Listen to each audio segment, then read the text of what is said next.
जब भी हम किसी शुभ काम की शुरुआत करते हैं हम सबसे पहले किसका नाम लेते हैं? श्री गणेशाय नमः। लेकिन क्या आपको पता है जिन गणेश जी को हम हर पूजा में निमंत्रित करते हैं उनसे जुड़े कुछ ऐसे रहस्य हैं जो सिर्फ 1% लोग ही जानते हैं। उनका असली सिर कहाँ गिरा था, उनके एक दांत टूटने के पीछे की असली कहानी क्या है, क्यों गणेश जी की पूजा में कभी तुलसी क्यों नहीं चढ़ाई जाती, और तो और गणेश जी का एक ऐसा रूप जिसके बारे में आप अवश्य ही नहीं जानते होंगे। ये सिर्फ कहानियां नहीं, ये है भारत इतिहास में लिखे हुए छुपे सच जो शिव पुराण, ब्रह्म वैवर्त पुराण जैसे ग्रंथों में लिखे हैं लेकिन कभी समझाए ही नहीं गए। आज हम स्टेप बाय स्टेप करके इन्हीं राजों से पर्दा उठाएंगे। So stay till the end, क्योंकि ये वीडियो में आप कुछ ऐसे रहस्य, ऐसे सीक्रेट्स को जानोगे जो आपको किसी ने नहीं बताए होंगे और वो आपको हैरान करके छोड़ देंगे।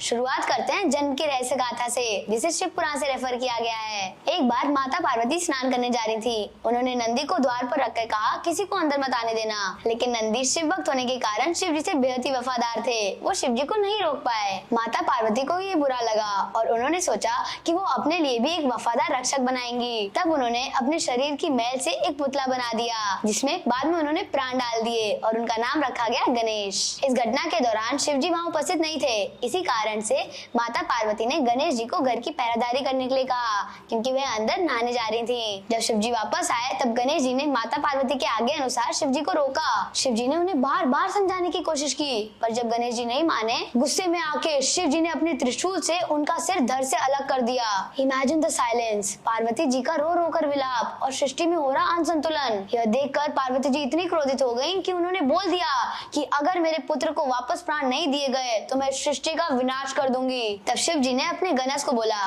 कि उत्तर दिशा में जाओ और जिस भी जीव का सबसे पहले सिर मिले ले आओ। और जो सिर मिला वो था ऐरावत, इंद्र का हाथी। तब उनका सिर गणेश जी के सर से जोड़ा गया और तब वो बने गजानन। अब हम आगे बढ़ते हैं अपने अगले रहस्य की तरफ, जिसमें हमें पता चलेगा कि वो जो गणेश जी का असली सर था वो कहाँ है। शिव जी ने इस सर को एक गुप्त गुफा में रख दिया। इस गुफा का नाम है पाताल भुवनेश्वर, जो उत्तराखंड के पित्तौरगढ़ में स्थित है। इस गुफा की खोज पांडवों ने भी की थी और यहाँ उन्होंने तपस्या भी की थी, जिसका पुनर्प्रकाशन आदि शंकराचार्य जी ने कलयुग में किया।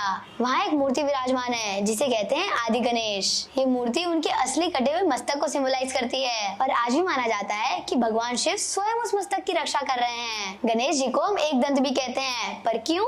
इसके पीछे दो कथाएं जुड़ी हैं। पहली कथा ब्रह्म वैवर्त पुराण से ली गई है, जहाँ बताया गया है एक बार परशुराम जी शिव जी से कैलाश पर मिलने आए थे, लेकिन गणेश जी ने उन्हें अंदर प्रवेश करने की अनुमति नहीं दी ताकि शिव जी का ध्यान भंग न हो जाए। परशुराम जी बेहद ही क्रोधित हो गए और उन्होंने गणेश जी पे हमला करने के लिए अपने फरसे को निकाला। गणेश जी समझ गए ये उनके पिता का अस्त्र है और वे इसका अपमान नहीं कर सकते थे, इसीलिए उन्होंने अपने एक दांत पर वार ले लिया और वह दांत टूटकर गिर गया। तब से ही वे एक दंत कहलाने लगे। जो इसी के पीछे दूसरी कथा है वो महाभारत के एडिशनल वर्जन से ली गई है। आप सब ये तो जानते ही होंगे कि महाभारत के रचयिता ऋषि वेद व्यास जी हैं, परंतु फिर भी गणेश जी को महाभारत का मूल लेखक माना जाता है। माँ ऋषि वेद व्यास जी ने यह महसूस किया कि गणेश जी पूरी महाभारत समझने योग्य हैं, इसीलिए उन्होंने गणेश जी को पूरी महाभारत सुनाई और उनसे लिखने का अनुरोध किया। गणेश जी यह बात मान गए, लेकिन उन्होंने एक शर्त रखी कि वे महाभारत लिखते वक्त एक क्षण भी नहीं रुकेंगे। कहा जाता है कि महाभारत को लिखते वक्त जब पंख वाला कलम टूट गया तब गणेश जी ने अपना एक दांत तोड़ लिया और बाकी महाभारत लिखने के लिए उसका इस्तेमाल किया।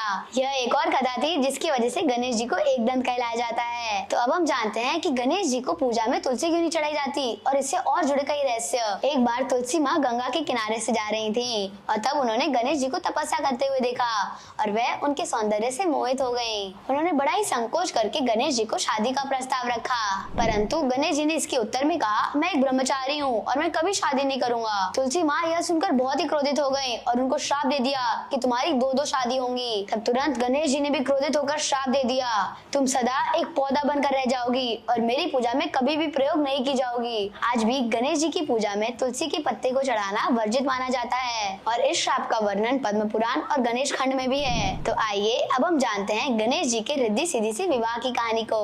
अब जब उनका विवाह होने लगा तब कोई कन्या हाथी के मुख और एक दांत वाले से शादी नहीं करना चाह रही थी। गणेश जी उदास हो गए और ये निर्णय लिया कि अगर मेरा विवाह नहीं हो सकता तो मैं किसी और की शादी क्यों होने दूं। और तब से हर शादी में वे विघ्न उत्पन्न करने लगे। यह देखते हुए सब देवता शिव जी के पास गए और शिव जी ने ब्रह्मदेव से सलाह ली। ब्रह्म जी ने अपने योग बल से दो कन्याएं उत्पन्न की, रिद्धि समृद्धि की देवी और सिद्धि बुद्धि की देवी। गणेश जी को बोला गया कि इन्हें शिक्षा दो। इसी के बीच रिद्धि सिद्धि उनसे प्रभावित हो गई और उन्हें विवाह का प्रस्ताव रखा। बाद में गणेश जी का विवाह रिद्धि और सिद्धि से हुआ हुआ और उनके 2 पुत्र हुए, शुभ और लाभ। अब हम आगे बढ़ते हैं और जानते हैं गणेश चतुर्थी और चंद्रमा के कलंक के बारे में। क्या आपको पता है गणेश चतुर्थी के दिन चांद को देखने से मना किया जाता है। पौराणिक कथाओं के अनुसार जब एक दिन गणेश जी अपने मूसक पर सवार होकर कैलाश पर्वत की ओर जा रहे थे, तब चंद्रदेव ने उनके स्वरूप और मोटे पेट का मजाक उड़ाया। गणेश जी बहुत ही गुस्से में बोले और उन्होंने श्राप दे दिया, तुम्हें अपने स्वरूप पे बहुत अभिमान है ना, आज के बाद तुम्हारी चांदनी नहीं रहेगी। और उसी समय चंद्रमा चांदनी विहीन हो गए, परंतु उन्होंने तुरंत ही माफी मांगी। माफी मांगते देख उन्होंने चंद्रमा को क्षमा कर दिया, परंतु एक श्राप दिया, जो भी गणेश चतुर्थी की रात तुम्हें देखेगा उस पर झूठा कलंक लगेगा। इसलिए आज भी गणेश चतुर्थी के दिन चंद्र को देखना मना किया जाता है।